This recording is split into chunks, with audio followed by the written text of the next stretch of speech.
Welcome to another episode of Industrial Amputation, kiddies. A few months back, we all enjoyed tales from a Renaissance man, a guru, a friend, an ally, and a confidant. His footprint is as massive as his beautiful heart. Today, we welcome back our favorite ringleader from our favorite circus, the King Clown himself, Mr. Martin Atkins. Thank you so much for being here. We're not going to bog you down with the long list of credentials this time. Let's just jump right into it, eh? Sounds good. Yeah, I want to. I want to say, I want to dedicate the show, Martin, and everybody, to Mary Jo Romero. Mary Jo passed away from cancer, and she was a really good friend of mine and friend of ours. Known her for years before I even played music. She was always there. It's really sad to see her, to know that she's not around anymore. So I just want to let it be known that her love is never forgotten. And I hope she rests in peace. Thanks. Godspeed, Mary Jo. Yeah. Peace. Our heart to all your family and friends. Yeah. So here we are. Here we are. Yes. Yeah. Go ahead. Well, I wanted to give you something extremely rare for your museum, Martin, because I have such admiration for you and all you've done for the music scene and your unwavering support for artists. Skinny Puppy has been my favorite band, but they are indeed over. Kevin Key remains my favorite musician, and I'd like to have you to have something reflective of his band. This item does me no good sitting on a shelf collecting dust. So this is for you. This is a tour itinerary for Last Rites.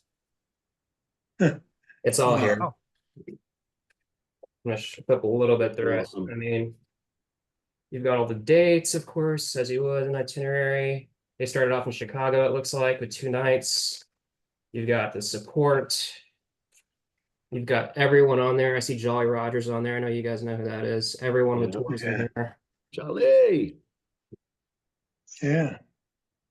Like say like one of the days in Chicago, like it has a hotel, it has a contact, it has the theater capacity of 1,400 people. Was that the Vic it's all here for the entire tour. Was that the Vic Theater in Chicago? It is. Yeah. This is the Chicago. I might have been there. So, wow. So, thank you, first off. Yeah. So now what this is to the museum, just so everybody knows. So now I asked, we have a new group of interns helping us. And I would ask them, okay, is this one object? And they're like, yeah, it's one object. I'm like, yeah, it isn't. It's every page is an object, because that's the only way we can keep the database cross-referential. So Cleveland needs to be a page. Chicago is a separate object, so that this is all searchable. So it isn't searchable. It will be searchable as the itinerary. Every page needs to be searchable so that we can then mesh it with a photograph from somebody, a pass from somebody else, a live recording, a review. Yeah. Jeez. And there you get an idea of what a task this is. Yeah. But it's such a rich rich pool of stuff that we're accumulating that coming up on my list is creating a couple of stations where somebody can come in and have a tour with me, and here's a story, there's a story, whatever. But also maybe a little room where somebody can just sit for 4 or 5 hours and go down their own personal rabbit hole of whatever. Maybe it's Cleveland, maybe it's Puppy, maybe it's Paul Raven, maybe it's Charles, maybe it's who knows, so this is really getting quite a rich, deep tapestry of stuff. So thank you so much for that. Yeah, of course. And I know their most famous bootleg is for the Bronco Bowl show. And here's all the information for the Bronco Bowl show that they had right here. It's everything anyone would So want the what? hotel. So enlighten me. What is the most famous bootleg? At least from this tour, not from on Too Dark Park, but the Bronco Bow show is like the most, I believe the high quality show that they had that's on the internet on YouTube, and it was heavily distributed on VHS, and it was in Dallas, and yeah, this is the one that was like the most high resolution that they have on the internet, at least right now, and on VHS for some time. And a lot Wow. of people went to that show, and it's right here, and people can see it. And Okay. you also get little fun stuff like this right here. Yeah. Oh yeah. It's Curfew. really cool. Yeah. That was cool. So I'm very happy to give this to you. That's I see. I love all that stuff. The backstage signage, the day sheets from Jolly Roger. You know, Jolly took so much pride in his role as a tour manager. It wasn't just we're in Dallas tomorrow, stop being idiots. He'd be like, hey, this was great tonight. Do more of that. Do less of this. Kudos to this person. It really, and you could say, well, the day sheet was unnecessary because you had the tour book, right? That you have. Mhm. And especially now, you think these things aren't necessary. It's all online in a program, whatever. But everybody's got their phone. But to have a sheet on your bunk when you get into when you get back into the bus or before you go to sleep, it's just one of those touches from a touring professional, you know. And reminds me, I still have to have Jolly come down to the museum. I saw him at LCD Sound System a couple of weeks ago, and yeah, I've got to have him. I need to start pestering him, make him come to the museum because he's connected to so much of it. You know, He really is. Yeah. Yeah, he is. And my friend that used to work downtown, at Casino El Camino here in Austin, shout out to them. He said he's met you quite a few times when you come down for South by Southwest. His name is Mr. Lifto. He's right here with yeah, Mr. Lifto. Bro Yeah, yeah, yeah. Circus. And he's got a tub of a ton of stuff, and he wants to let you know that he's going to be getting in contact with you, and he wants to send you a bunch of stuff that he has from his museum. And he's given me like all kinds of crazy stuff like this and like that, and you'll be getting some stuff from him as well. We'll put you in touch with him. That's fantastic. You know, this stuff just won't stop. 2 weeks ago, I got a message. Is there anything in the museum connected to William Burroughs? I'm like, yeah, ministry just won't fix, you know. I have a William Burroughs one sheet from Island Records. I guess he did a record with Island. Yep. There's a great photograph of Al in a Pigface t-shirt sitting next to Burroughs with Jim Rose sitting next to, I think Al's like has a bottle of Bushmills, surprise, surprise. And of course the ministry souvenir heroin spoon, you know, is all there. And so the message carries on like, okay, well, I'll send you a signed first edition of Naked Lunch, which arrived last week. Oh my God, seriously? Woo. Yeah. And then when Steve Silver was there, not when Donna was there, the week before, Steve went off on a tangent with a story about William Burroughs, and Jack Kerouac and Jack Kerouac's first wife on the back of his motorcycle. It just won't stop. It just won't stop. That's amazing. So thank you for contributing and spreading the word, and just keeps growing. Yeah. Happy to. Hey. Yeah. Got my PPM shirt, PPIM shirt. Yep. One of them. Thank you. I've got a few. Charles, yeah, I met Burroughs. Remember briefly. It was outside of tracks, and I saw about 3 or 4 people walk up to him, just talking and talking, and I could tell he was like tired of it. So he went outside to smoke a cigarette, and I went outside to smoke a joint. And I found that, you know, we weren't going to stand there and not say nothing. So I said, hello to him. And he was like, yeah. And I said, I don't know much about you from my understanding, but I guess you do heroin. I just asked us, you do heroin? I said, my mom was using heroin. And I wonder how do you maintain any kind of activity other than nodding out or whatever? Yeah. And he says, cliche as it may sound, you got to have a method to your madness. He says, whatever you do, you got to have a method to your madness. I said, my mom goes off the deep end. My mom, whatever. And he said, just got to find a method to your madness. Sounds cliche. I just deal with it. I got people talking to me, ask me that all the time. I said, well, I'm asking you for my mother because I can't find her and she's on that shit, you know. So I said, I don't do it, but that shit is wicked. And he was cool. And then I got another chance to meet him at the ministry show at the Hollywood Bowl. Hmm. And this is the first time, I'm in the back dressing room, in the green room, and there's no cigarettes.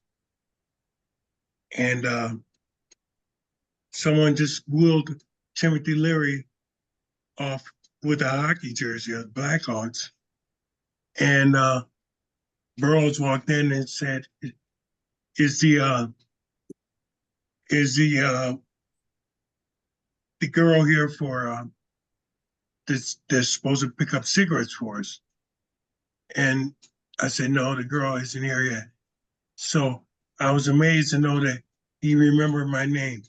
And he looked over to me and he says, hey, Charlie, you're a big guy. He says, go up there and grab me that. Hand me that bottle of some whiskey. And he says, you have any rolling papers? And I say, yeah. He says, come over here, follow me over here. And I went with him to an ashtray, one of those big ashtrays. And he commenced to breaking down cigarette butts. And he says, roll me up a cigarette, Charlie. And so I said, okay. And I rolled him up 2 or 3 good old cigarettes, looked like fucking camels. And he says, you're good. You're good. And he commenced to I said, I'm gonna take one. So it was me, him, the bass player from Fate No More, and Billy Gibbons standing there signing autographs by the doorway. And I realized cigarette butts aren't all bad, at least for those who don't have any cigarette. And the maitre d', the girl did not show up at all at the ministry show for the hospitality. She just disappeared. She took the money and ran. Wow. Yeah, that's LA. Yeah. So she pulled a New York on us. Yeah. And Burroughs is really cool band, He just chilled in the back. But Just One Fix was phenomenal. That was a great idea for Al to have him do a spoken word, for Just One Fix. And really, really interesting how you can explode these circles. Yeah. Instead of let's be in a band and let's talk about the interesting thing about my new snare drum, which is nothing, right? But instead to use your framework to reach out of itself and use it as a networking device and a mind expanding device, especially in the case of Timothy Leary, a mind expanding device. And there's been some really cool phases of all of this. It's kind of inspirational, really, to think about that. Sometimes I wonder about Steve Silver. He has lots of stories, and I'm sure I'm sure that we're in them at one point, but they can they tend to they can overlap into something else, a really good story. That's why I would love, when I come to Chicago, I will do one. Yeah. Has Steve been on your show? No, he hasn't been on the show yet, but that's a good idea. Yeah, I mean,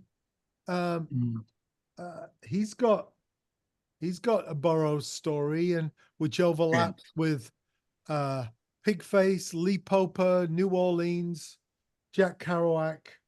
Like, it's just crazy the amount of stories he has, and they put you back into that time, with Exit and all these clubs, and I've got it's this an lovely interesting piece of time. vinyl right here. Oh, all right. This is the Disposable Heroes of Hypocrisy. Spare Ass Annie with William Burroughs. Oh. Got it on CD too. Yeah, this one's number 994. I'm not sure how many got made, but Wow. it's a treasure. It's an absolute treasure. I think you got 900. You got 994. It's probably It's gotta be another 1,000. Yeah. Yeah.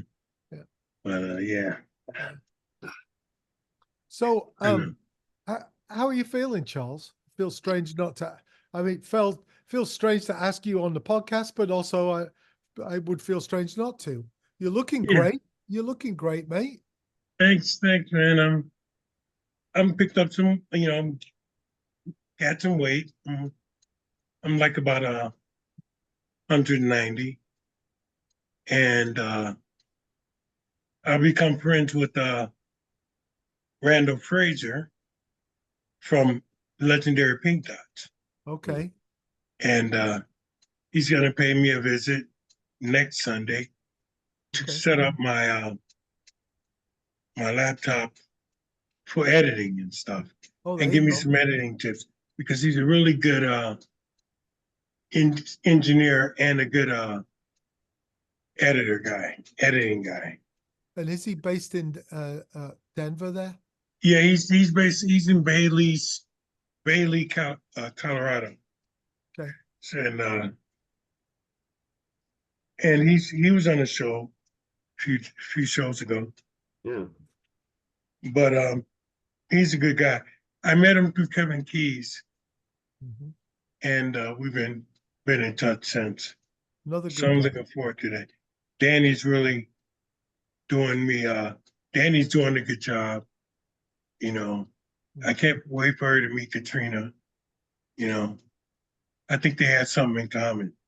She's as powerful as Katrina when it comes to holding down the ship. Yeah. She holds it down. She holds it down. She is the executive producer of this show. Oh, right. Yeah. Okay. So she knows her marketing. She knows everything. She knows too much, but never enough. That's what I have for a woman. Wow. And I'm so proud of her, Yeah, that's great. That's great. Yeah. Yeah, how you doing? Because, I miss you. I miss the thunder. Yeah, I'm getting ready to. I'm going to do some more drum tracks. We just doubled the size of the control room at the museum. So we expanded into the live room downstairs, and because we were putting 10 people in there to listen to all this unreleased stuff. Yeah. And it was cozy. sometimes it was too cozy. So we lost the live room and double the size of the control room, and now we're Oh. using the museum itself as the live room, which I Oh, just wow. I love. Yeah. I'm doing good. I'm dropping weight. It's good to hear that you're gaining weight. I'm Yeah. dropping weight. I'm 22 pounds down. Yeah. And starting to get my energy back after all the complications from my hip. Yeah. And I knew you would. I knew yeah, you would. When you get a hip service done to your hips, and it gets, they fix it, you can shake a tail feather. Yeah.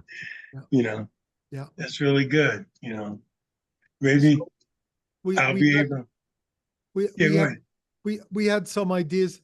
There was a possible looking at doing a show in November, but it's Uh, it's just it's just not doable this year, And yeah, so we'll think about it for next year, yeah. Hey, We'll come. speaking of shows, I've got something for you. Well, this sounds like I'm giving you a gift. I'm not, but so this was a gift to me from Uh, Jody Sargent, who did so many of the photographs in the catalog uh, uh, for the museum. yeah. So she just put Oh, this book together, Wow. and Wow. yeah, uh, Wow. like a yearbook for the band, isn't it? it's like from the Thalia Hall show. Right And on, Yeah. man. oh, that's an individual. Oh, look at that. Yeah. Um, Wow. Andrew Weiss above you. Yeah. Got Ollie next to him too. Yeah. Yeah. Oh, great shot of Danny in a Oh wow, look at Neuback shirt. Yeah. So uh, she sent a copy of this for you. uh, Send me a message with your address, Charles, because it's at okay. the museum right now. It's in a priority mailbox. I'm not going to unpack it. I'll just put a new label on it. I should have Okay. just given her your address. Yeah. But just lovely. And It is. what a great document of that's a great picture of Curse too. Oh Church. yeah, look Yeah. at that. She has a great eye, I think there was a period there where I think we all thought photography's dead. Everybody's a photographer. Everybody's got an iPhone. But actually, what a great one of Esh there. Yeah. Yes. Yeah. Um, you just end up actually now appreciating. Look at this picture of Dirk. Look at that Wow. picture of Dirk. Wow. Wow. So you just end up with a greater appreciation of when you're around a good photographer, Yeah. Yeah. Yeah. That was good. just just great shots of everybody. So Wow. I'll stick your copy of that Yeah. in the mail. Oh, thank you, man. Well, Yeah. thanks for the thanks, but Jody did it, and Jody put that book together, and she's really inspirational individual. So yeah. Yeah, she is. I love Jody. You know, I'm sorry about all that, but I love Jody. Yeah. But I know one thing. The the time when I never forget the time when we were playing in Columbus, Ohio. I wish we had recorded it, and we played. We just jammed, and it was a jam that was just so universal, so spiritual, and it was so special.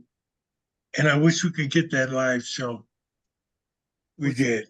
Was that Pigface? Yeah. Okay, because I mean, you also did we did the damage manual in where in Ohio? In Cleveland. Okay, yeah. Didn't we do some other kind of? out of the way place. Mm, Yeah, I have to go and look at my itinerary. yeah. Um, Yeah. yeah. Yeah, it was somewhere that I used to, and I know my way around Cleveland. It was somewhere, it was an old theater in Cleveland, Yeah. and it was really good. Personal. Yeah. It's a good show. Um, I remember that. I don't know if I mentioned this the last time we talked, but in our archives, there is an 8-track half-inch tape where me and Mhm. you jammed.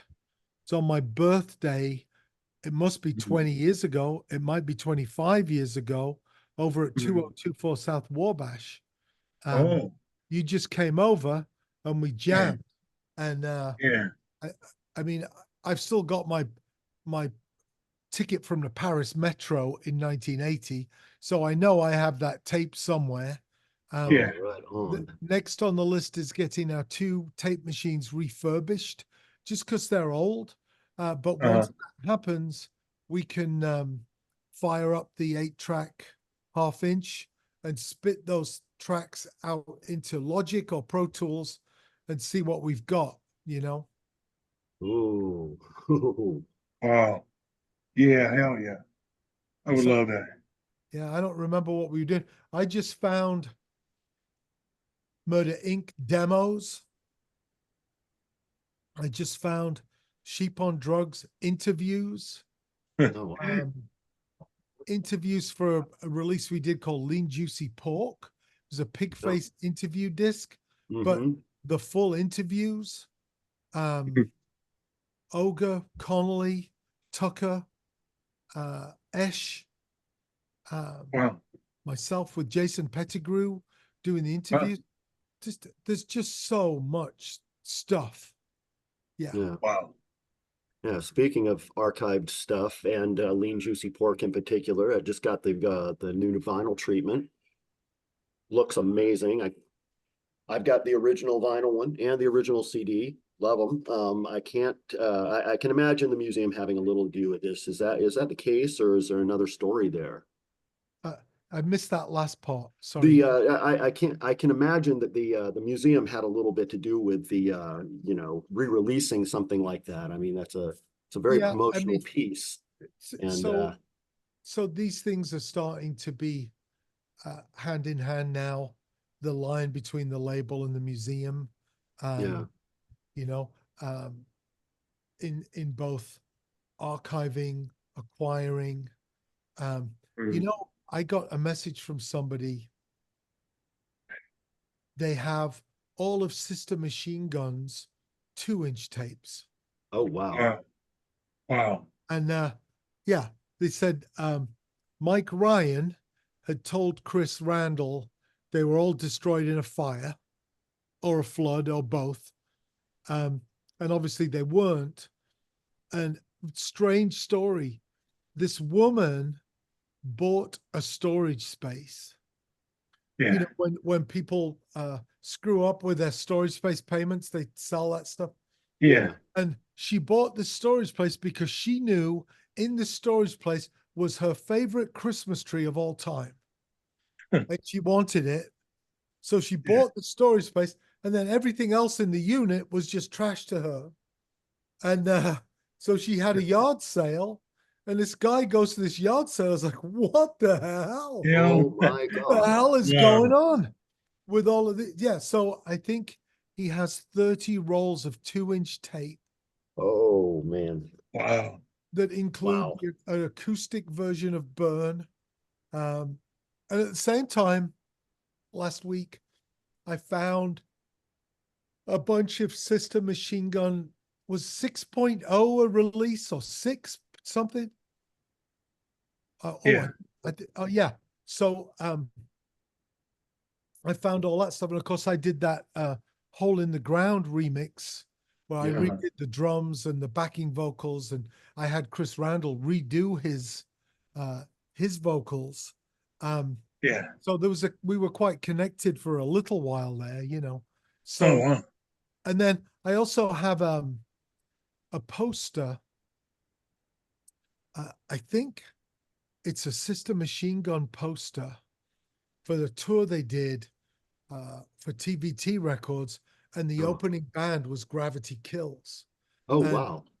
And that tour got quite interesting because Gravity Kills had just released Guilty, which became the biggest, fastest selling single for TVT. And within 2 weeks of the start of that tour, they had to rework the lineup because people were coming later on in the evening expecting to see Gravity Kills with the big hit, but they were Yeah. actually the opening band for Sister Machine Gun, and they had to change everything around. Oh, wow. Yeah. Yeah. So these Wow. little areas of the museum are starting to work themselves out. And then, with Chris coming last week,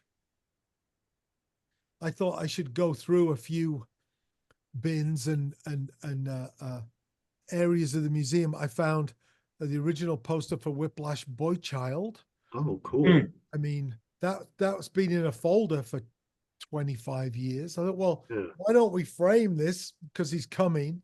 Now I realize I was going to get him to sign it and I forgot.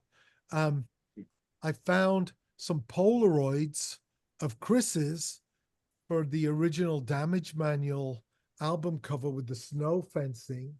Oh, wow. One of his postcards for Shipwrecked for his fan club. Like, it's just stuff.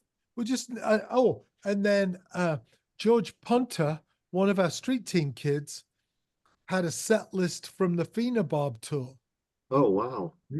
Yeah, like, oh my. So we framed some of this stuff, and yeah, just crazy. Chris needs his own area for sure. That album, Barb, that's Iconic. yeah. What a absolutely stellar release. Well, a few years ago, we saw the promotional material reissued as a very, very cool advanced cassette Yeah. with a USB, which is just absolutely mind-blowing for Fook. You got any plans for more of that kind of stuff seeing the light of day? Yes. I mean, Notes from the Underground would be an awesome addition. Yeah. There's a lot of stuff. We put out 350 albums on the label, and Yeah. yes, I mean, there'll be an announcement next week. I'll send you guys an advance announcement. Oh, thank you. Yeah. It might be 2 weeks from now, but there's so much crazy stuff in the pipeline. It's mind-boggling. Oh, right on. Yeah. That's freaking awesome. I know Yeah. I've got tons and tons of memorabilia just in boxes all over my place, but I do have a will now when you're in it. So anything that if anything happens to me, there's going to be a whole shit ton of Joe Average stuff at the museum. So well, that's thank you. yeah. Yeah. So always a proponent of new underground music, diversity, and coming together. You spent some time in China, brought to our attention some wonderful talent on Looking Directly into the Sun, and China Pop 2007 and the China Dub Sound System releases. Has there been anybody on your radar lately that you might want to clue us into? Well, not specifically from China, although I mean I've got to say I just started getting back into China Dub Sound System, and I think I made a mistake with that release because it's a Pigface album. Yeah. It's a Pigface album. Yeah. I just made it in China. Very much so. And it's just collisions of people. There's one song and I've forgotten the name. There was a Chinese American pop singer in the studio upstairs.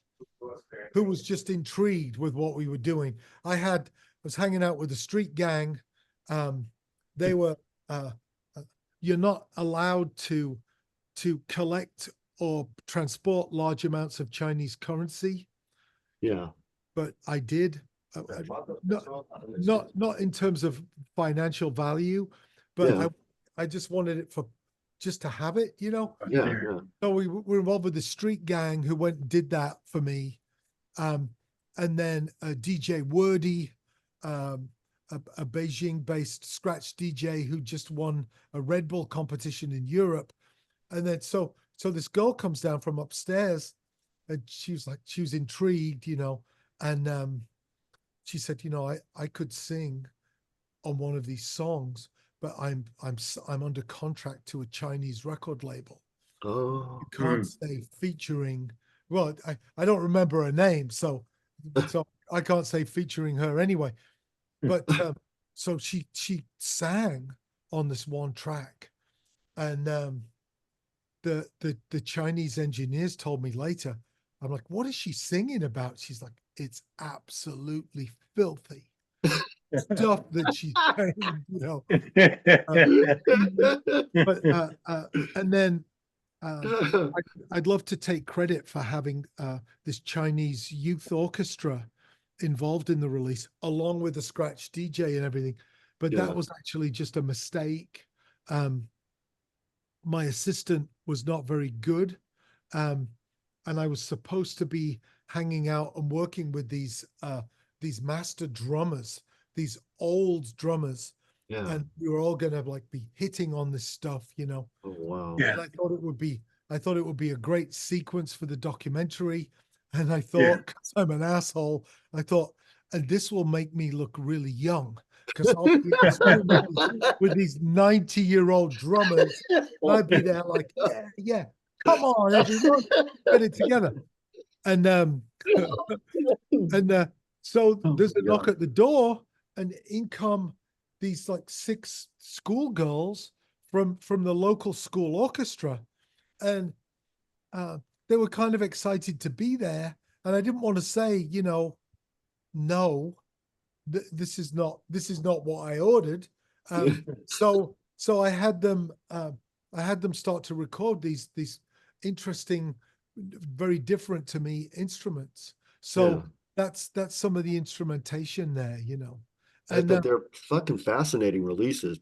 I Oh. mean, and like you say, the one of them is it's absolutely a Pigface album. It really is. we actually made a T-shirt which is Pigface. It's the Pigface logo in Pigface. That's right. Yeah. Yeah, That one's still available in the big cartel shop. Yeah. I think so. There's a Japanese one as well, just which makes it all really confusing. But the dubs, the China dubs, Yeah. those are really crazy. We just had some people who work with Moog before Moog was sold. And they were sitting in the studio going, what software is this sound? And I'm like, it's my entire studio feeding back on itself. Like, oh, okay. Like, there's no software, you know, we're using Logic, but we're using the studio. And then 2 minutes later, oh, what program is this? And we're like, no, it's the tape machines. We're distorting this and feeding it back into that. Oh, wow. And, it just sounds so fresh to me now because I mean it's really old. The album itself, but also the technology that we're using, analog tape delays and resonators and Spring reverbs and spring reverb and circuit bent pedals. Oh, You know, we don't even know what some of it's doing. And yeah. so it's not happening yet, but on my list is to put China Dub on vinyl. Oh, please. Yes. Thank Wow. you. Yeah. Yes. And there's a banner at the museum with the, you know, we did a 7-inch single with Snapline on one side and Pigface on the other. And there are 52 different sleeves to that single. they're posters from the Cultural Revolution that I folded, and then we made this huge banner with maybe 12 different of these 12 different posters from the Cultural Revolution, and every time I see it, I think I want to make like a 8-foot by 8-foot version on very thin paper, and then fold it up. So maybe 100 versions of would come with this ridiculously huge. Yeah, I don't know. Wow. I love the way your brain works, man. Uh-huh. Your seems to just sense come for merch in particular, you just it just boggles my mind. You've been doing this since, what was it? Was Metal Box sort of your baby? No, not at all. That's Dennis Morris, who came up with the idea and created the PIL logo. Yeah. It's his idea to do that release. I don't think he doesn't get enough credit for that. Unfortunately, John these days, with nobody left to call him on his shit, everything's John's idea. Yeah. I think, let's not go down that road. But it was Dennis Morris's idea. But I think it set me on a path. If that's the first album you play on, 3 12-inch singles in a round metal container with the band's logo on the lid that people make brownies in. Yeah. Then you're kind of doomed to a life of aspiring to even be in the ballpark of something like that, which well, I think you've nailed it, man. And I've been talking to some of the other artists that you've had a hand in helping, and like Anya. I mean, her merch game is on point. Ayatoya, and just what you do is so fucking awesome. I mean, especially for somebody that's been a hardcore collector and a hardcore fan for, well, Jesus, since I was like 14 years old. It's absolutely mind-boggling to know that that there's people like you out there. And I mean, Curse, it's just he's incredible with what he does too. And I just did a week at the Mechanismus Festival with Ollie's Festival in Seattle. Got to hang out with a lot of different bands, see a lot of different stuff going on, and seeing that people are, especially in this scene, are really embracing the DIY sort of attitude on this stuff. It's absolutely phenomenal. I tell you who's really interesting and inspirational right now. I think Frankie, Groovy Man. Yes. Yeah. Yes. He's really, I mean, I've always liked his stuff, his photographs and his artwork. But in the last 6 months, it seems like he's on another level with his art. He's an fantastically talented painter. Oh my God. Yeah. But it seems like it's come into focus. It does. It really does. He understands what it is, and like, holy crap. Yeah.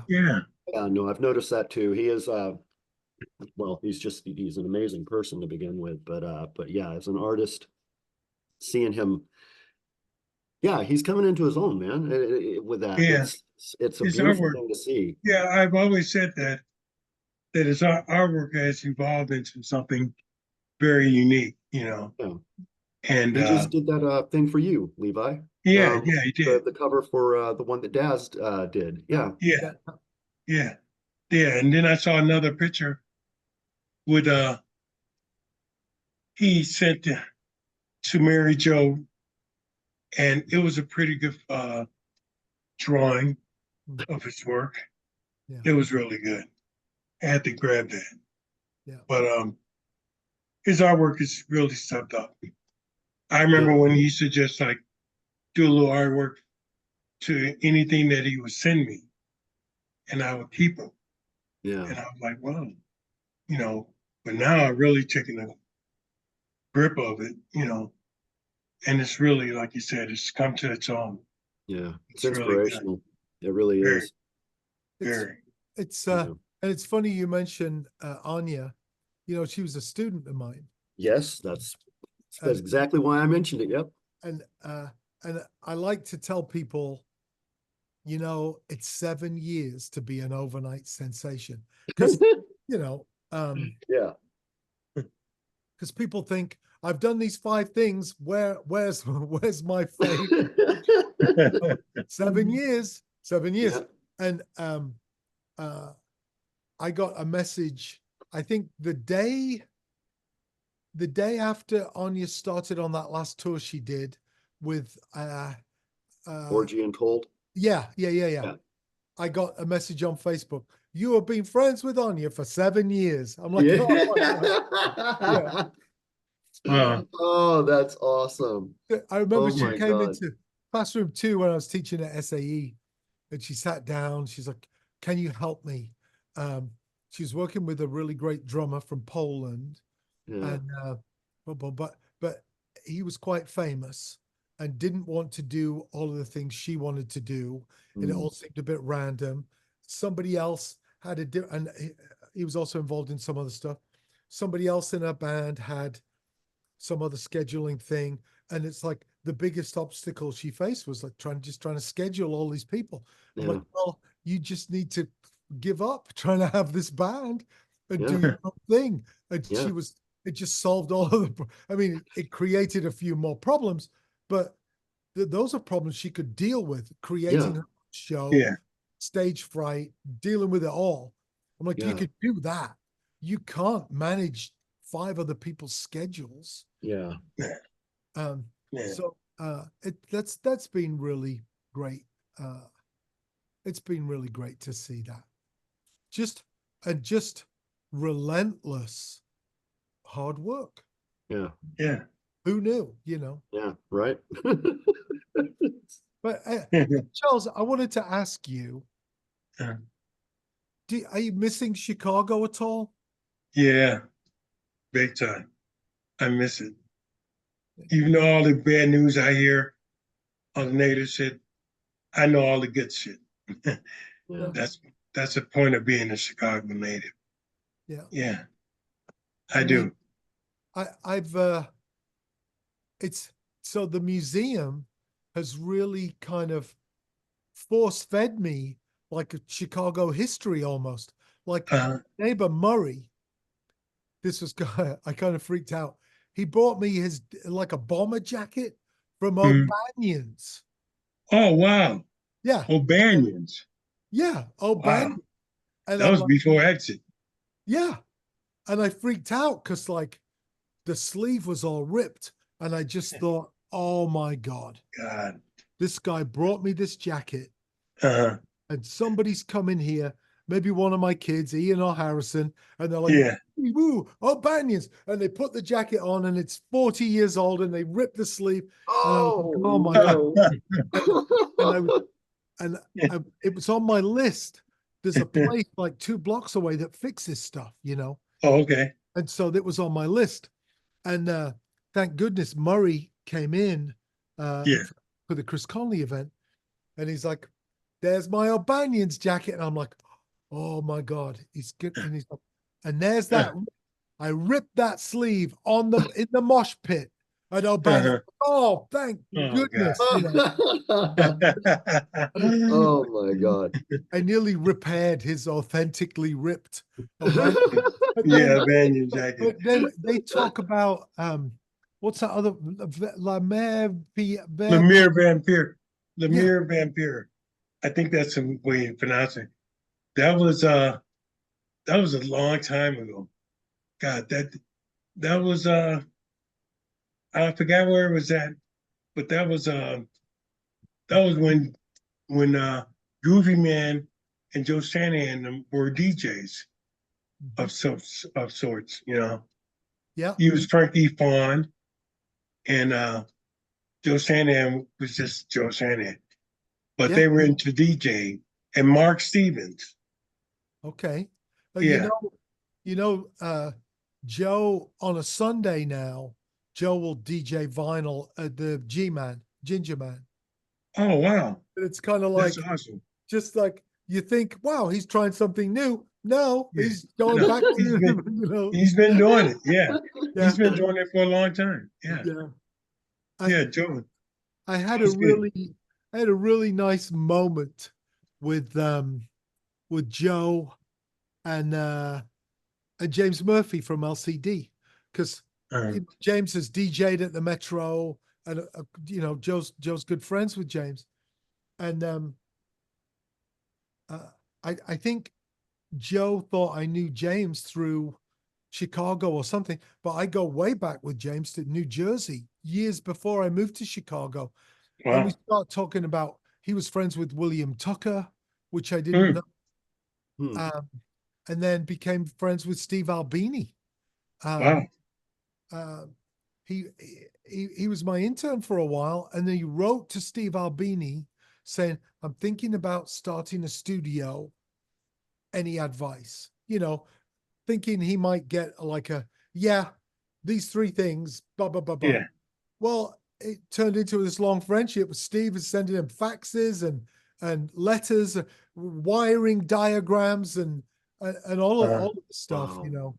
And Oh Wow. my God. yeah, it's the history of all of this stuff gets really wild.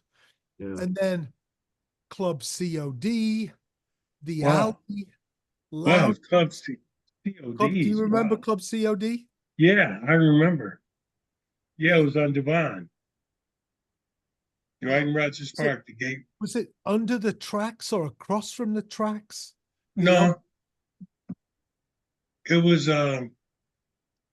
no, it was in a building on Devon, CODs. yeah. And I'm trying to think of his name, the guy who ran it. He didn't, Was it but Eric Nihilist? I'm not sure. His real name was Eric Kolke, but his punk name was Eric Nihilist.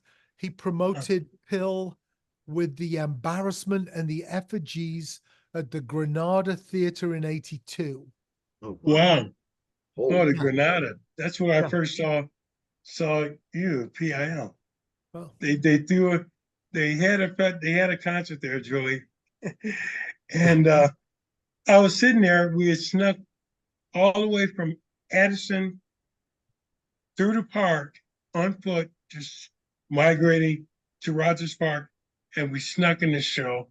And as we're watching the show, I'm saying to myself, John Wabilow, and you guys are sitting like the stage is set up like someone's dining room.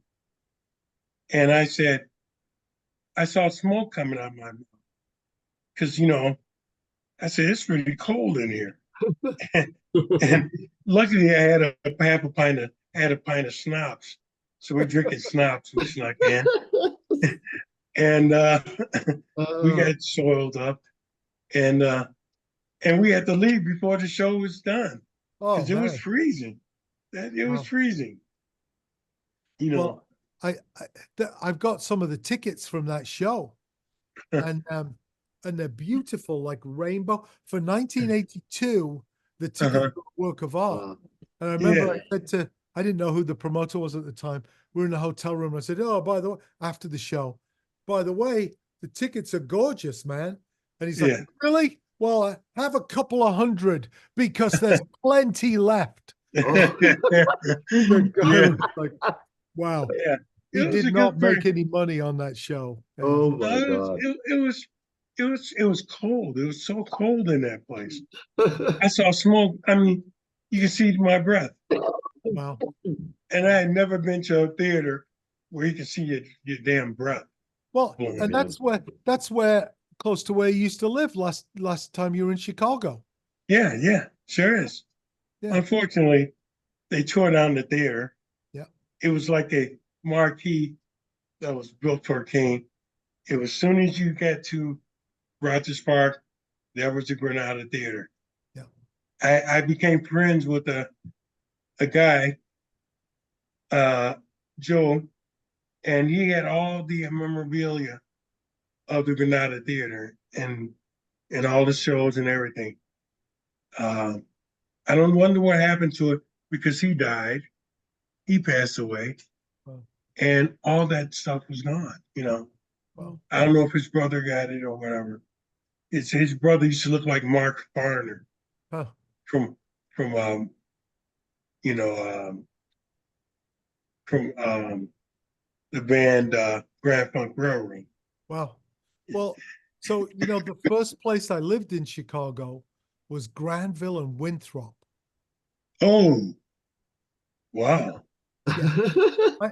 I thought Well, I'd moved to the Riviera because the lake was there and the waves yeah, were so big. I was on the phone yeah, with my mom. It's like I'm living by the ocean. I call yeah, Steve Albini. He's like, "Oh, so you're in town." And God bless Steve Albini, by the way. What a terrible loss. yeah. And I know. I'm like, I'm at Granville and Winthrop. He's like, "Oh, Murder Corridor." Yeah, yeah, Oh, right. yeah. I went for a Winthrop. walk one day and I'm just wandering around and I see Granada. I'm like, oh, the Granada. I'm like, Yeah, we played here, you know, yeah, 8 years ago. And as I'm looking, there's some scaffolding around the place. And as I'm yeah. looking, I'm across the street. I'm like, wow, yeah. This wrecking ball goes whoosh, and just takes out the front of it. Oh, Oh, wow. wow. Turned into the Granada shopping mall. Yeah, Oh. actually, yeah. It's a 7-Eleven, and Jeez. it's where the Loyola students stay at now. Yeah. And yeah, it's terrible. One friend of mine told me what sucks about Chicago is that it knocks down so much of the history. Yeah. You know, yet it's been saving some lately, like in Bridgeport and everything. But a lot of our theaters in Chicago, they all been torn down, a lot of them. But the Granada CODs was on the corner, on the southwest corner from Devon, on Devon, from the Okay. Granada Theater. So you can get out, walk out the doorway of the CODs, and you can see the Granada Theater. Well, I think Eric from COD, that's the promoter who did Pill at the Granada, because it was in our agreement that we would go to the CODs afterwards and Afterwards, yeah. just be there. Yeah, freeze it. Yes, freeze. I tell you, I froze. We left out of there, managed to get another bottle of booze, and truck our way all the way back up down the lake. Yeah. It was cold and windy, but by the time you get used to it. Well, But well, the next when you manage to get out here, Charles, yeah, Bridgeport is really happening. The Ramova is fully renovated. Chance the Rapper just played there a few weeks ago. mhm, Across the street, my friends who have the Jackalope Coffee House just yeah, bought a bar across the street. It's called Electric Funeral. uh, I I was just sitting down it last weekend. I get a message from the owner of the bar. John Langford just walked in. So I'm like, all right. I put my pants on, went down there, had an alcohol-free beer, hung out, walked yeah. 2 blocks home. I'm like, this is the life, you know? This is the life. Yeah, Yeah, that's wild. yeah. Wow, that's really ironic because Bridgeport. Oh my God, Mhm. back in the day Yeah. was was up for grabs. Wouldn't Yeah. see my black ass there west of the Dan Ryan. Right. You know, and either and the other way too. You couldn't go east of the Dan Ryan, or as my dad used to call it, the damn Ryan. You said on that damn Ryan. That's what he used to say. I've been on that damn Ryan. That's why, you Well, know. uh we're all ready when you're ready, Charles. We're ready to we'll sit in the garden again and we'll have dinner Yeah, and we'll show you around and yeah, it'll be good to see you. yeah. Thank you. It'd be good to see Harrison and Cole. I know, So definitely. I want to kind of see the cold waves. I would like to see the cold waves. I was hoping, you know, from this day up till the end of this year, that I would have some kind of a music release or something to offer in the mix, you know, and I always say I want to do this and do that, but it's time for me to do it. And so that's why Randall Fraser's coming over, Mhm. Okay. Uh the pink dots are really, I like the pink dots, kind of, Yeah. uh Were they on Wax Tracks? Do you remember? no, they weren't on No. Wax Tracks. Play It Against Sam? Did they have a deal over here even? I think they did have something on Played Against Sam. Uh, That's Belgium though. Yeah. Shit, what were they doing over here? for AD, I think. Oh, okay. Hey, I know that's they not had shabby. lots of stuff on Metropolis and Cleopatra. Man, it's all Mm, escaping me right now. That's yeah, embarrassing. but their stuff, their music is really, you know, really out there. and and Randall, with his help, I think I'll be able to at least have something by January. You know, Okay. I thought I'd lost all my journals. Joey's going to look at them, and Excellent. I found out that the hard drive really is still, help, as my personal stuff. So I think I saved some of it. Sometimes I get up in the morning and I get brain fog, and stuff. But I need to listen to more music, more music, and like, like I used to. Now it's just Mhm. getting up and going outside. Yeah. One thing about Colorado, I can go outside and every day's nice. Hmm. It's going to be like this all the way until maybe, even in the winter of Chicago, it's nice up here.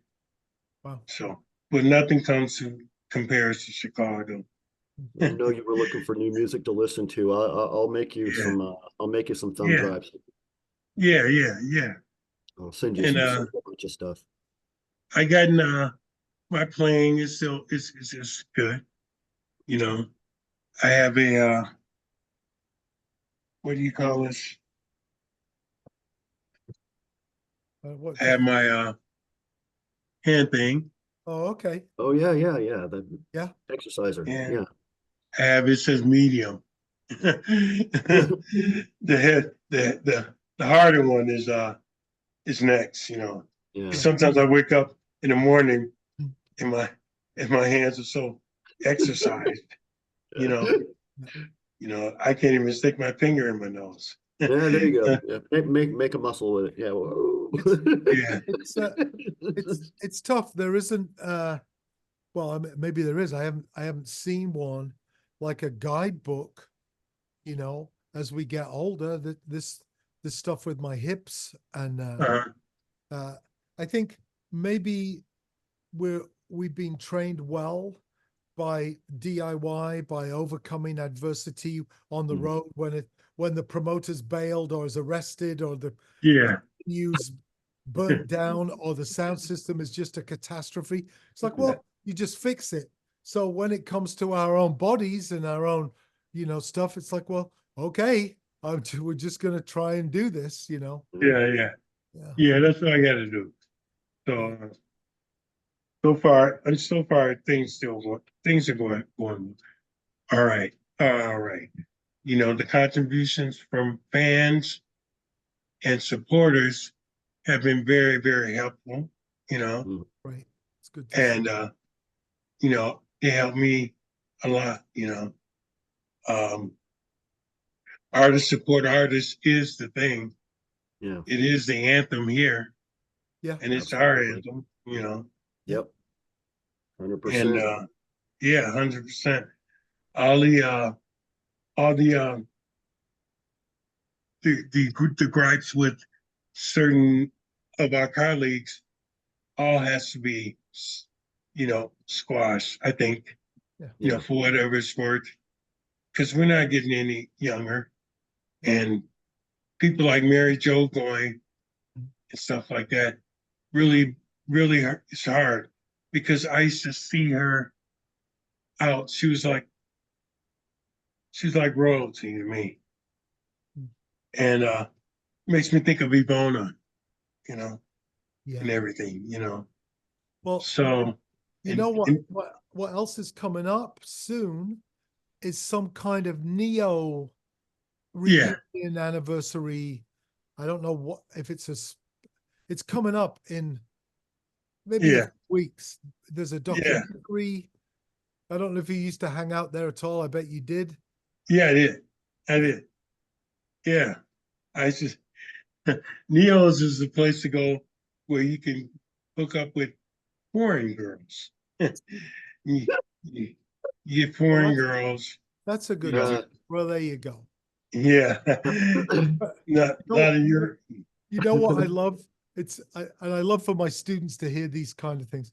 So Suzanne Shelton, who started Neo, she's been to the museum a couple of times, and I'm like, so, what made you start the club? And you half expecting to hear, well, my business forecast, blah blah blah. Some business plan. She's like, well, I think she was at Club COD or somewhere else. Pierre. mere vampire. The bathrooms the women's bathroom was broken for 6 months, and she just had enough. She's like, I'm just going to start my own. I'll start my own club. So she could go to the toilet, and I love that. You don't like, Yeah, for all of the reasons to start a yeah, yeah. Yeah, That's got to be one of the best. Neo's was the best Euro club in scene in Chicago. A long alley and before you enter, and motorcycles would be along there. And I used to make fun of. I used to think about sex on wheels along when I walk through that corridor. I go like, wow, this is definitely sex on wheels Uber. You Get an don't need Uber. to see a motorcycle to think about sex on wheels, Charles. You could Yeah, see a coffee cup. Or you're sex on wheels. sex on I know. Yeah, Here's it a was, slice of great. pizza. Sex on Yeah, wheels. on wheels. Matter of fact, there were times I went to Neo's where I never got to go into Neo because we would hang outside. We're on our way in and we never would be able to get in because everyone's hanging outside. Yeah.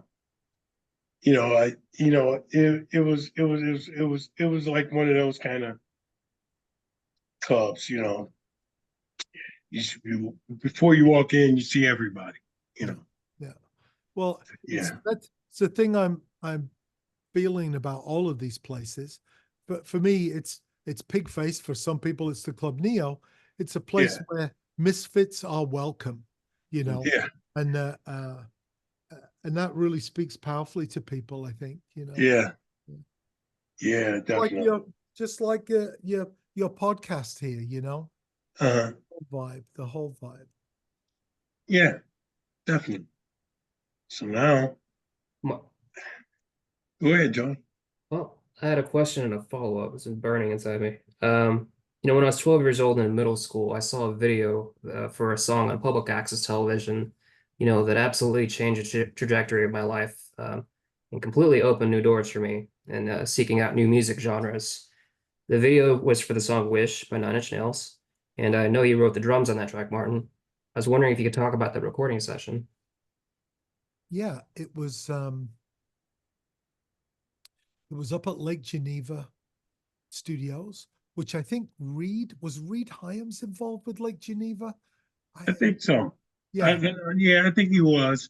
Yeah. Yeah, pretty much. I don't know exactly, but he was. That's where I heard of it from. Yeah. Where It was a drive up there. Took my drums, Flood was engineering, producing, I guess. And somewhere, I think I've thrown a few cassettes away, but I think Flood gave me a DAT tape of all the beats I did that day.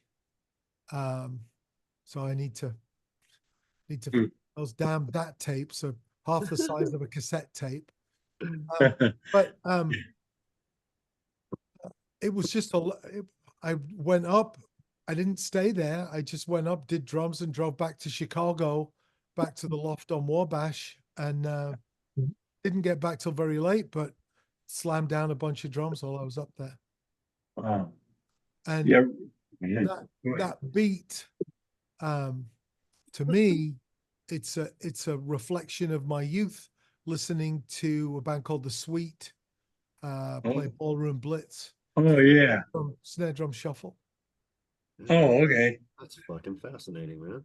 You know, I know you had a cassette Trent Reznor made before Pretty Hate Machine was recorded, and there's a 9-track demo tape he recorded at Right Track Studio while he was working there. It was heavily bootleg and often referred to in the community of Nen fans as the purest feeling demo tape. Did you have an original cassette of that recording, or was it something different that you had? I've got the one before that, which is five songs from early 86. Oh, Yeah. So Trent played saxophone on stage with my friend Tom, who played trumpet. Tom was in Exotic Birds, Lucky Pierre, that whole crew of Cleveland stuff. And so when my band Brian Brain, which was myself, Margot from the Go-Go's, and Jeff, when we played Cleveland, we had a single in England with horns on it called Funky Zoo. So Tom brought his friend Trent to come play saxophone and be like a horn section. And the next day there was a birthday party for Michelle DeFrazier, who booked the Fantasy Club, Fantasy Theater, Satyricon in Cleveland. And in the laundry room at her party, Trent gave me that cassette. Oh. Jeez. Man. But yeah, you want to know what's insane? This Please. is insane. I sold it on eBay in 2010. I listed it for a penny. It sold for $1,400. And in December of last year, I got an email. Hey, are you interested in this cassette? And I got a little bit defensive because I'm like, here we go. This is going to be $5,000 in a heartbeat and potentially 10. And so I'm like, oh, I don't know. What are we talking? And the guy got a little bit pissed off at me. He's like, look, we're not talking anything. I bought this cassette from you in 2010, and I think it belongs at the museum. Where should I send it? Oh, dude, Sent people it are back so to me. fucking awesome. That Yeah. is so great. And that, honestly, still now, today, retelling that story, it's like, keeps me going, Yeah. It's like, it's not that I wake up every day going, yeah, museum. Yeah. But I don't always want to do it, but I never want to stop. Yeah. It's a different thing. Yeah. Yeah. The RX album. Yeah. I think we started when that was out. What I noticed of it was that I liked it, but we were having rehearsals with a Pigface, with Tammy Downs and everything. So I didn't, I hear, tracks going back off and on, but that's what I know of that whole toxology. Yeah. And it just slipped past me. But that album's not bad. Thank you. Some tracks, That they're not bad. I like the freedom. It seemed like you were free. Yeah. And I think you and and whoever else was involved should look at that as a lot of free form industrial. Well, really, you know, it was me and Olga, and yeah, I put those tracks together. yeah, You know, I was in the studio 16 hours a day back then, and yeah, uh, and what's easy to forget, and I forgot, mm, is when I signed Olga to do that, mm, all we knew of Olga, and I don't mean this to sound bad, it's mm, just how it was. He's an absolute fuck up, mm, you know, and so to do an album with Olga, I'm like, what am I doing? You know, mm, what is he going to come to walk into the studio with a briefcase full of songs? You know, mm, what if he doesn't? It's on me, you know. So mm, I actually took a small recording rig, which was a Mac Quad 950, which is like a suitcase in itself, mm, over to England where I was spending Christmas with a family, and worked on songs Christmas Eve, Christmas Day, to wow, make sure there were songs and ideas if we needed them, which we did. And mm, um, but Olga didn't come to the table empty-handed. He walked into the studio, picked up an acoustic guitar, and played Scarecrow, and absolutely floored me because I didn't know. I don't think anybody knows that Olga plays guitar. Yeah. oh, And okay, for years after that, I would call him up before every puppy tour. I'm like, okay, you want to freak people out? You know, I'm sure you've got some crazy latex thing going on, yeah, but why don't you just turn on all the lights in the venue, come walking out with an acoustic let's guitar, see. and people will Yeah, be looking for the strings because it's not yeah, possible for Ogre to be playing guitar. playing So guitar, this yeah, I is know. all this is a projection, and he's a puppet with, you know, and he never did, but um, that album turned out quite well, I think, Yeah, um, and paved the way um for the yoga albums. You know, I think people are Yeah. like, okay, yeah. this is possible. You know, Yeah. When I saw it, I liked the logo. Yeah. I yeah, like RX. I go, what yeah. the Yeah. fuck? This is almost as good as Murder Inc. You know. But Well, the So fav- the name of that but project was supposed to be Ritalin, wasn't it? yeah, But and you guys got a cease and desist or something? no, we were frightened of getting a cease and desist. Ah, okay. You know, from Ritalin, and it's the same with Percodan and Connolly. Right, right, right, right. Phenobar Bambalam was supposed to be Percodan Bambalam, Yeah. which rhymes and has more of a rhythm to it. And Phenobarb is the generic name. I'm like, oh, Yeah. for God's sake, you know. But there you go. You don't want to fuck with the drug companies. No, you don't. yeah. No doubt. Yeah, well, I know Right. the bedside toxicology is probably it is one of my all-time favorite releases. Hit me really hard. I got everything I could from it. I found the Dubs CD. I was wondering. I know that when that CD was released, I think what was it, 50 or 100 or something like that, and it came with a T-shirt. You wouldn't happen to still have any of those hiding around anywhere, would you? What what The T-shirts. T-shirt? Yeah. No, um, but you know, I Really? still have the screens from Killing Joke, Money's Not Our God scenery 33 years ago. I've still Yeah. got the original fuck screen, the shirt I made for Mike Scasher that he wore on in Yeah. case you feel like showing up. And I still have the RX screen. If you send me a note, and don't get upset if it takes a while. I won't, Send me a not at note. all. I'll make you one. Oh, Yeah. dude, you're beautiful, man. I appreciate that. Yeah, the I've got all the vinyls except for the test pressing. So Yeah. yeah, That'd be cool, boy. very, very proud of that one. Yeah. So hey, Martin, see if I can find this here. Here we go. This goes back to when Joe Average was like 13, 14 years old. I remember Adam and the Ants catching my attention in the way back for using dual drummers. I've always been a huge fan of percussion, and they blew my damn mind. Hearing you and Bill, rest in peace, rip that up on in case you didn't feel like showing up. It was both nostalgic and new at the same time. How did you come about that? And what were some of the logistical issues you two had to deal with on tour that way? Well, it wasn't my idea for two drummers. That was Al's idea. I was fascinated by dual drummers, not from Adam and the Ants, although that was cool as hell. Yeah. Gary Glitter. Yeah, that's right. He did do dual drummers. Oh my Wow. God, I totally forgot about that. Yeah.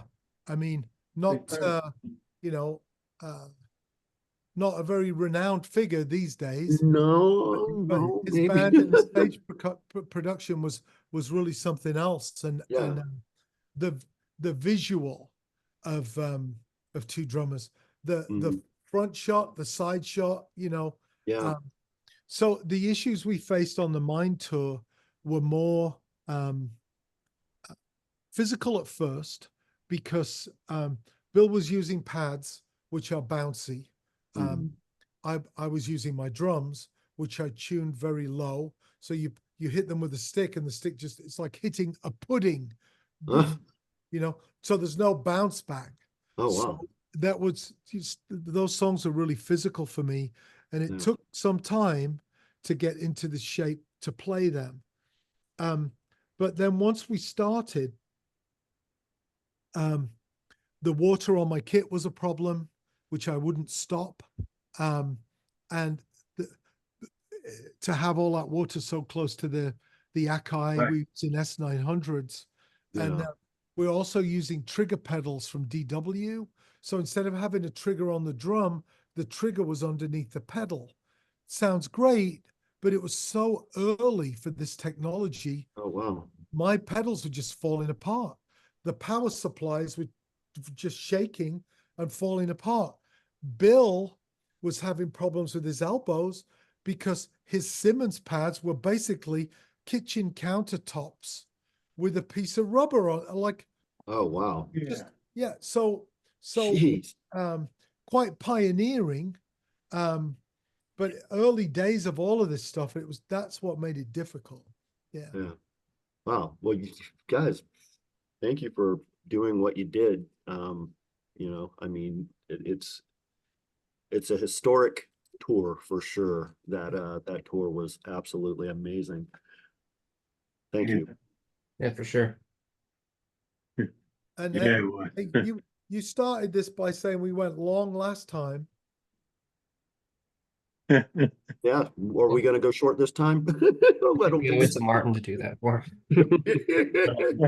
Well, I'm just saying, Yeah. don't blame me for this. I know. Blame me for this one. Oh no, that was the last time my my intro took up half the damn show. Yeah. Oh my God. Well, Joey, do you have anything? No, I mean, I just wanted to see, thank Martin so much, and ask if there's anything else he wants to promote or share before we wrap this up. No, I mean, I'm excited because Joe Wobble is going to be at the museum Yeah. a week today, Yeah. and that's like wow. just personally really a special thing for me, having played with Wobble in 1979 and then have my first American tour in 1980, my first live album in Paris, Paris au Printemps. It's going to be, and I've always stayed in touch with Wobble. He called me when my dad died, and I'm really grateful for his friendship. So it's going to be really cool to have him at the museum. I can show him my ticket from the Paris Metro in 1980, where we were both going round and round out of our minds, talking to French girls. And so, yeah, that's it. I'm just excited about where all of this is going, and excited to still be here, to be honest. Yeah. That's fucking fantastic. Man. Thank you. Joe, you want to take it out? Oh, go ahead, Levi. Yeah. Is there any way to get any more of the Martin and Charles Dowles? You know? Let me see. yeah, Let me see.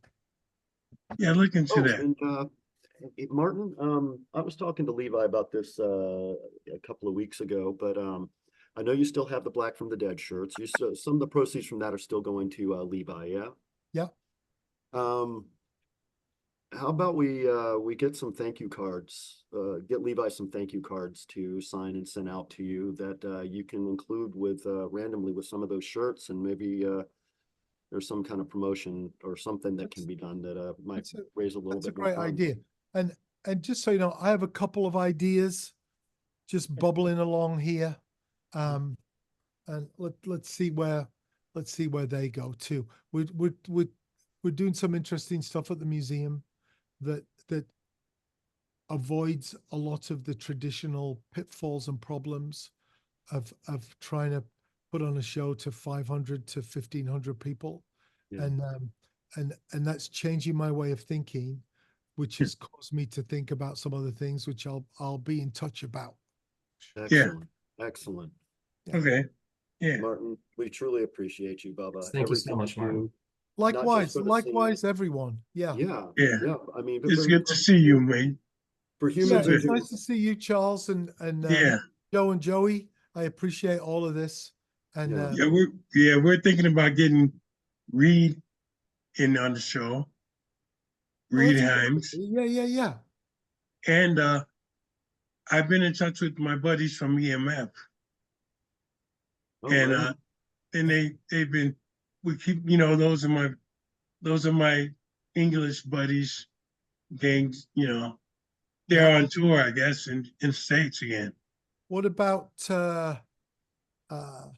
Mary Biker? Yeah, Mary. Oh, yeah, Mary. Yeah, Mary. Yeah, Try to get Mary's Mary. always up to that would stuff. be fascinating. Yeah, And Steve Silver. yeah. And Steve Silver. Silver. There you Yeah, go. There you go. definitely. Yeah, no, that's for our next scheduling schedule. And then this will be making its your version, which is still in the box, will be Yeah. making its way to you, Charles.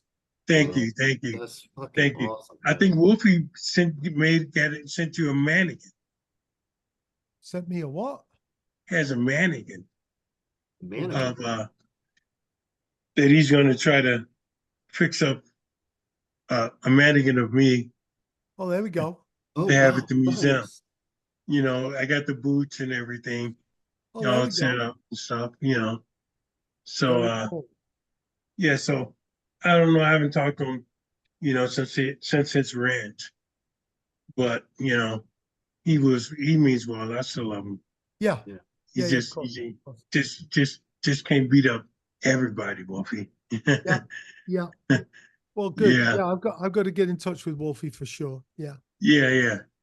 Well, that's all right. So I didn't get to get my scooter or anything. So, he's happy. But definitely don't take too long. I'll let you know how the Randall Fraser setup goes. Good deal. Because I was practicing with some editing with with one program, and man, it's really hard. The latency and all that stuff is Yeah. hard. Yeah. And that stuff that's why I like being the heart and soul of a project, and just to record is a bitch. Yeah. But We'll get there. We'll get yeah, there. we're gonna get there. It's gonna happen. Absolutely. So I can at least send bass tracks and whatever. Oh, there you go. Good Yeah. deal. Well, Good thank deal. you, everyone. It's good to Thank see you. you. And thanks to everybody that's listening for continuing to support this. We love you all. Yes. Thank you. Love you. Okay, See you, kiddos, Mark. See ya. There Thank you time go. to put this in the can. This episode, as all the episodes, are dedicated in loving memory to our friend Jason Lupo. Be good to each other. This world is getting crazier by the second. Take the time to say the nice thing to a stranger, to be good when you don't have to. Raise each other up. Solidarity. Love, hugs, and belly rubs, everyone. Cheers. Yeah. Good Thank you. deal.